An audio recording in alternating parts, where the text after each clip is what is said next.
What you think the first step is to transition from a street nigga to a businessman? Oh, mindset, for sure.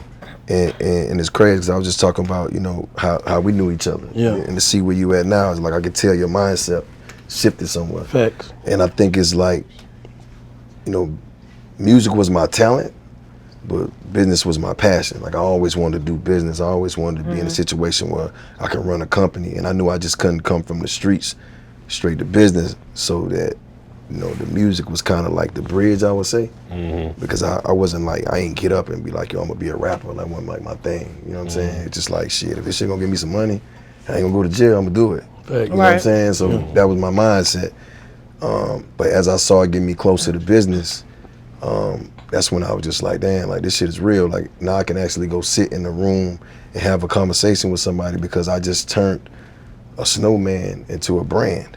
You know what I'm saying? Into something that was solid and tangible. Yeah, you know what I'm saying? So it's like my marketing skills was up. You know what I mean? Niggas was laughing at me when I was giving out, you know, 500,000-600,000 mixtapes. Like that shit was dumb. But it was marketing. You know what I'm saying? It was like, you know, it was like I was doing the grassroots shit. As many people that heard the music, and it was my best music at the time. So meaning like I put my money and my heart work into it. But I'm like, you know, I go on the block. You get somebody some good weed, they coming back. You know what I'm saying? So that's how I was like, you know what I mean? Like there was like little packs. Right. You know what I mean? So yeah. So like just going back to touch on how you were saying when you were making your music in the beginning, it was like, it was your best music at the time because it was either that or jail. Yes. How was it when you started seeing like the effects from Streets is Watching and Trap or Die, and you saw your music taking over the world, and then you went on to record your album and you lost your voice? Yeah. Whoa. Well, that's a real one. So first of all, when it was starting to warm up and I was starting to get what they call momentum that I didn't know about then, I did a lot of business stuff in between. So I did Streets is Watching, and then I started to get a little momentum. I started to feel like people kind of like the music, but they don't know what I look like. Yeah. So my second thing was like, when I put out Trap or Die, I'm gonna get all this footage I have and put out a DVD. And that was a part of my marketing. Shout out to Raw Report. Right, shout out to Raw Report. Yeah. And what it was now that I'm running in and out, you know, the trap house hollering at my partners, you know, I'm seeing me on their screen. I know they solid, so I'm like, damn, they watching me. You know what I'm saying? So now it's like, it's getting real. And then when I got to, like, you know, between Trap or Die and Thug Motivation, I had a lot of things going health-wise. You know what I'm saying? So I lost my voice, which was one. So I had polyps, so I had to get a surgery, which I didn't have insurance, so I had to pay for it with cash. Yeah, I remember. And I had to do, you know, vocal training. So imagine me in the house full of G's. I'm upstairs, fa la la la, and in the shower and shit, trying to get my voice back after the surgery. Yeah, I remember when you were at Passwords, you had to write everything down on a notepad. Yeah. So the reality of it was that was happening at the same time, and then also an intern from Patchwork leaked the album. Yeah. You know what I'm saying? Yeah, so now it's just like, it's all bad. It's a whole bunch of shit. Right. And I just remember sitting there like, damn, like, it's a rap. You know, I gotta go back to the street. They owe me money. I gotta go get that little shit. You know what I'm saying? So that was my mind was telling me. Yeah. And again, like, you know, I believe, you know, in God always. It's just like, for sure. I remember we loaded up and we was riding around, running up in bootleggers, you know, trying to lay them down to get our CDs back. And I just remember people calling me from like Tennessee, Detroit, Chicago, like, man, your album is out, it's crazy, we got it from the bootleg. But the whole time I'm thinking I'm losing, but that's why I say you gotta always believe in the big homie. The whole time I was winning. Yeah. Cause I wouldn't have never got these people at that time. And I had records like Trap or Die that I felt like were the smashes, but here you go, Soul Survivors blowing up off a bootleg. So now the label's like, yo, we got a single. Now my voice is coming back. Yeah. I'm getting better. And now I come out, of course, I think the album did like maybe 3.5 million. But it was a hard process. Like it wasn't like easy. But if we count the streets, it probably did. Oh no, it's 10. a diamond. Right. Outcast. Right. Big boy Andre. Yeah. You know what I'm saying? Right. Straight up. Yeah. Right. So you hear a lot of people say, man, we got a lot of money to Jeezy, whether they was in the streets or just regular hustling, whatever. Right. Who was that person to you when you was out there, like, that you listened to that was a soundtrack to you getting your money? Tupac. Tupac, okay. Because he had morals, values,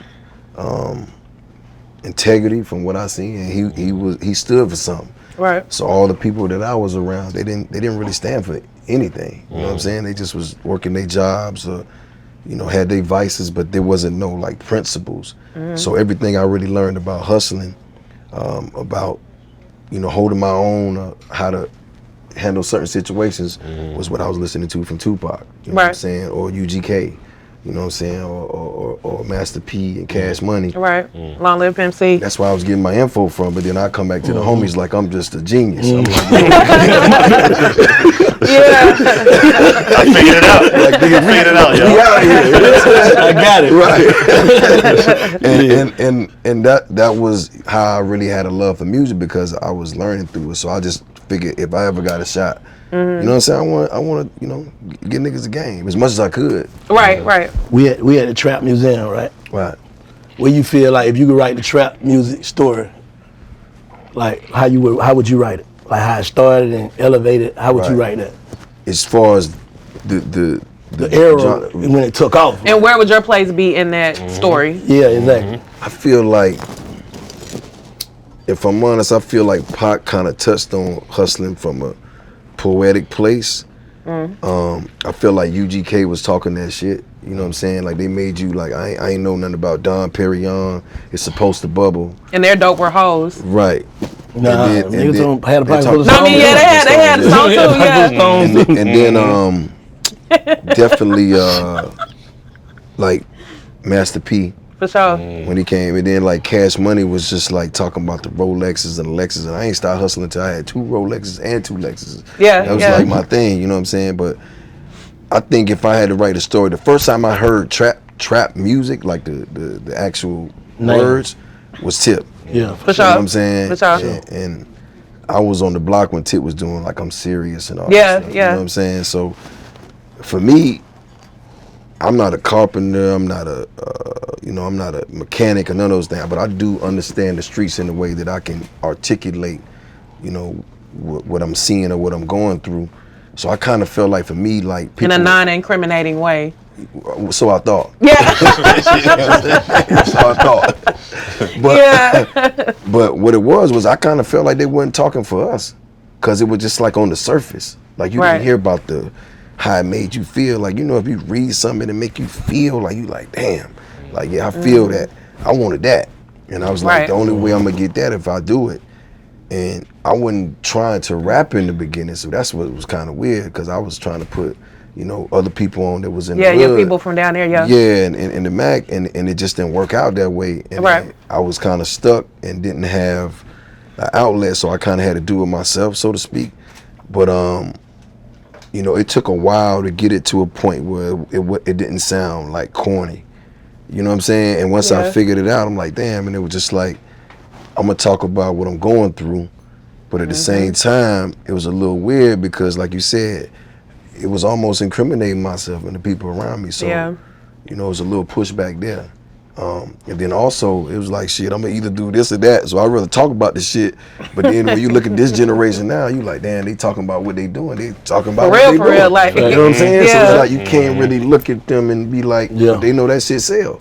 Yeah. You know, just like I knew that street shit would sell because people are only gonna buy what they think is authentic. Yeah. And what they can relate to. Right. And that's what I felt like my lane was. And when I kind of figured it out, I was like, damn, it's thug motivation, because it ain't just about, you know, getting money and buying cars. It's about like, nah, I'm gonna motivate y'all to go out here and do something above and beyond what we all know. You know? Right, facts. Like your Uncle Ricky or your Uncle this one. You know what I mean? People you just know. It's like, I want to be bigger than him. You know, because my cousin them they was doing their thing, but it just like, they even dibbed and dabbed in music.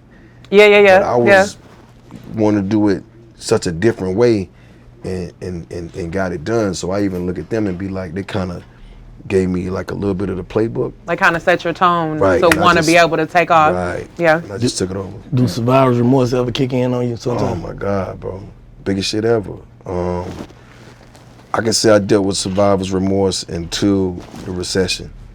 is when I really just sat there and I was like, dog, I can't save everybody. I tried a million times, bro. It's not gonna work. You know what I'm saying? I keep digging myself in a deeper hole, and I'm not well. I'm drinking. I'm smoking. I'm not focused. You know what I'm saying?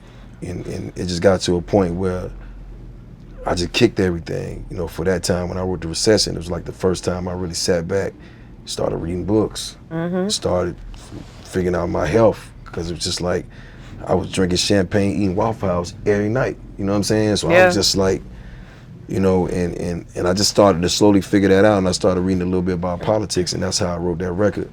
But it's the hardest thing I ever done, bro.